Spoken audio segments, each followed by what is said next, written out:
Hey everyone, it's January 18th, and that means that if today's your birthday, you share it with former South Korean dictator Chun Doo-Hwan. And yes, I said South Korean dictator, not North, and that is him right over there. And I'd like to apologize for my terrible Korean pronunciation. Chun was born in 1931 when Korea was a Japanese territory, having been conquered in 1905 and remaining under their control until the end of the Second World War. His family was poor and didn't do well with the harsh treatment they suffered at the hands of the Japanese, and his father killed an occupying police captain in 1936, causing his family to flee.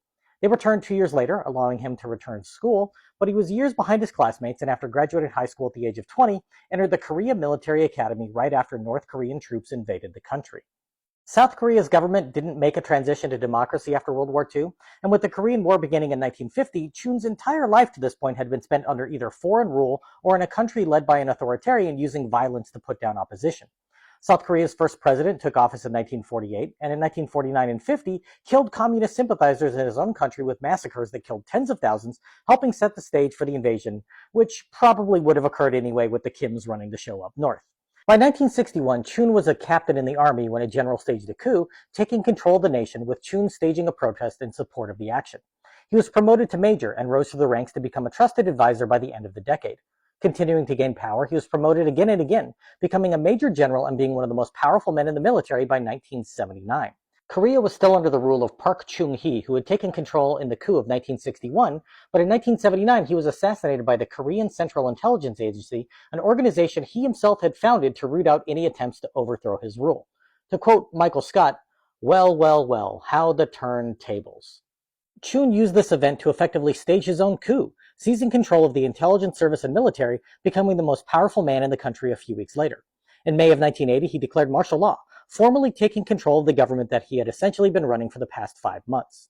He ordered military action against any opposition, and thousands of pro-democracy activists were killed as a result, most notably in the Gwangju massacre on May 18th. These actions expanded, and 60,000 Koreans were arrested and sent to re-education camps, usually without charges. An election was held that declared him president, having received 99.96% of the vote after one vote was declared invalid, and the rest went to Chun. Of course, it was all rigged, and they were intentionally wanted to not get every vote to differentiate themselves from North Korea's rulers, who would get 100% of the votes in their elections. He assumed the role of president on September 1st and slowly began to cede some elements of power to the democratic process, but remained firmly in charge and could easily override any changes he didn't approve of. By the way, if I was making a MySpace profile only adding friends of the worst world leaders of the 1980s, both these guys would make my top 8.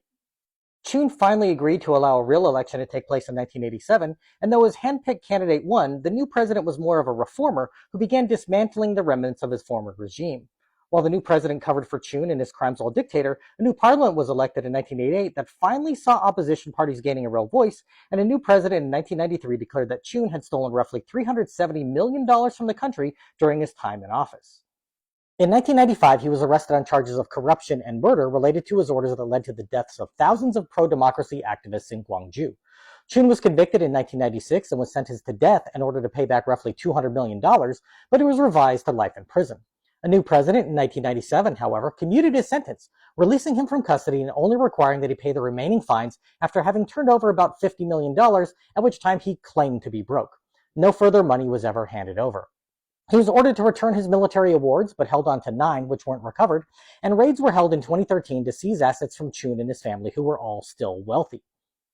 After publishing his memoirs, Chun faced a defamation trial in 2019 for what he wrote about his victims and was sentenced to 8 months in prison, but it was suspended.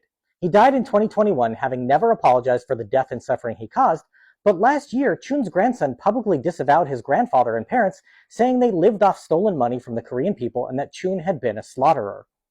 His grandson was arrested and charged with drug use, but as soon as he was released, he went to a cemetery in Gwangju where victims of Chun are buried, so there are hopes that the next generation may do better than the last few did. If this is your birthday, I hope you have a great day. Leave me a comment so I can wish you a happy birthday. If you know someone's birthday it is today, send them this video so they can find out all about their birthday twin. And to Chun Doo-Hwan I say, happy birthday, you bastard.